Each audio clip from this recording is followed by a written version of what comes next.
Behind the red and white striped curtains of the circus lay a world that's equal parts wonder, mystery, and exploitation. People would travel miles, pay their hard-earned money, and fill the great tents to witness the extraordinary. People whose physical appearance and abilities defied conventional norms in the 19th and early 20th centuries. But what occurred when the crowds went home and the applause died out? When the lights went off? These are not only stories of wonder and amazement, but also of survival and the human price of being a spectacle. From the Elephant Man to the Siamese twins, take a journey through the amazing real-life stories of the circus performers with historical pictures to tell the tale. The birth of the freak show. It would later be labeled the freak show, but it did not materialize out of nowhere. In fact, it flowed from Europe in the time of the Renaissance, when so-called human oddities were exposed within the frame of court entertainments.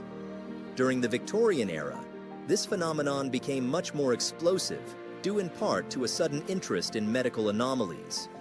The Industrial Revolution played a huge role. Cities were growing, travel was easier, and entertainment became big business. Showmen like P.T. Barnum realized a buck could be made from public fascination, while the term freak show has an entirely pejorative tone these days. Back in the 19th century, it was quite a common form of entertainment, and often for many performers, a route to financial freedom. But at what price? The legends behind the spectacle. 1. Joseph Merrick. The Elephant Man. Born in England in 1862, the life of Joseph Merrick was less than a struggle since his birth. He developed severe deformities as a child, with thickened skin and enlarged limbs that led to his infamous nickname. The rejection of society and abandonment by his family left him no other option but to join the circus out of desperation. But his life was to take a dramatic turn. After the exploitation of freak shows in Europe, Merrick finally found refuge in London Hospital. There, under the care of Dr. Frederick Trevis, he disclosed a reflective, intelligent personality that challenged the way people saw him. His dignity in the face of adversity continues to inspire today. 2. Chang and Eng Bunker, the original Siamese twins. Conjoined at their chest by a ligament, Chang and Eng Bunker were to become the most famous conjoined twins in history. Born in 1811 in Siam, modern-day Thailand, they had been discovered by a British merchant and brought to the United States, where they performed for audiences as curiosities. What made them remarkable wasn't their condition alone, but their adaptability. Retiring from the spotlight, they purchased land in North Carolina, married sisters, and had 21 children between them. The will to live normal lives despite being subjected to constant publicity speaks volumes for the strength in their characters. 3. Myrtle Corbin, the four-legged girl. Imagine walking into a circus tent and seeing a young woman who seemed to have 4 legs. That was the reality of Myrtle Corbin's act. Born with a rare condition called dipagus, Myrtle had 2 pelvises and an extra set of legs. But despite being declared a freak, Myrtle lived a life of personal pride. She married a doctor, had 5 children, and existed well outside the circus. But her story now stands boldly as a reminder of humanity behind the spectacle. 4. General Tom Thumb, the tiny superstar. Probably most familiar in the public arena, Charles Stratton was renamed General Tom Thumb and was an early success for P.T. Barnum, scouted at 5 and trained to sing, dance, and perform varieties of comedy. Standing slightly over 2 feet tall, Stratton became an international sensation, going so far as to perform before Queen Victoria, as well as even Abraham Lincoln himself. With his charm and wit, Stratton wowed audiences across the world, gaining household name status.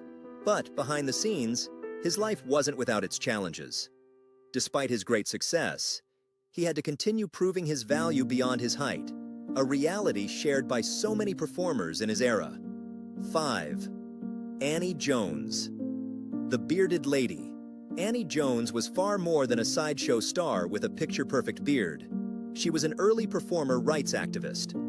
Born in 1865 in Virginia, Jones started performing at 9 and would later be one of Barnum's highest-paid attractions. Annie's life was one of triumph and tragedy. While she used her platform to advocate for better treatment of those in the freak show circuit, she also had to deal with the stigma of being different. Her legacy serves as a strong example of using fame for advocacy. 6.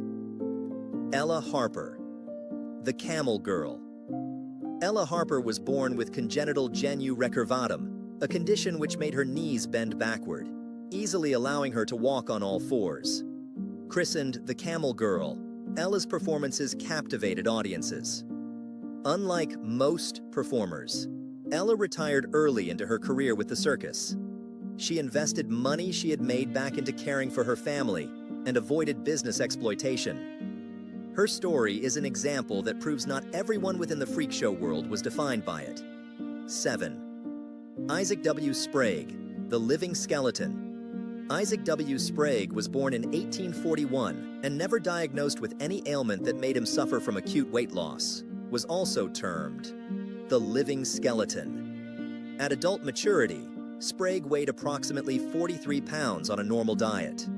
He traveled with Barnum's Circus, where people were in awe of his frail frame. Sprague's life was not without its challenges, including poverty and ill health, which were the brutal realities for many performers.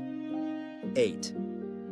Prince Randian, the Human Torso. Born in 1871 in British Guiana, Prince Randian was suffering from tetra amelia syndrome. He was born without arms or legs. The Human Torso. Randian amazed audiences with his ability to perform tasks like rolling cigarettes and painting, using only his lips and shoulders. His act was the ultimate in adaptability and will of the human spirit, making a mockery of societal perceptions on disability. Randian also spoke multiple languages to further prove his talents went beyond his physical condition. 9. Millie and Christine McCoy, the Two-Headed Nightingale. Millie and Christine McCoy were two conjoined twins born in the state of North Carolina into slavery in 1851. Attached at the lower spine, the sisters started to show up for their popular musical talents and were considered the Two-Headed Nightingale. Their story really is a remarkable one in treading the stony paths into success. These sisters won their freedom in order to claim their career management as renowned and celebrated performers, well known for singing and piano performances. The 10th Schlitzie, the Pinhead Schlitzie, was born in 1901 with microcephaly, a condition that caused him to have a head much smaller than average, which impacted his intellectual abilities. Despite being used as a freak show attraction, Schlitzie's merry temperament popularized him immediately with audiences and other performers alike. His memory lives on through popular culture, most notably in the cult classic movie Freaks from 1932, in which he played a version of himself. 11.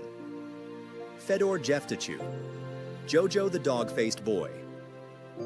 Fedor Jeftichuk was born in Russia in 1868 with a condition called hypertrichosis that caused excessive hair to grow over his body and face. He was marketed as Jojo the Dog-Faced Boy and toured extensively in Europe and America. While his act often relied on quite a bit of embellishment about his origins, Fedor charmed audiences and made what could have been a source of ridicule a career. 12. Frank Lentini, the Three-Legged Man. Frank Lentini was born in 1889 in Sicily, having a parasitic twin joined at the spine, giving him a third leg and additional toes. Despite this, Frank would go on to be a popular performer, often incorporating his extra appendage into acrobatic acts. Frank's tale was one of endurance.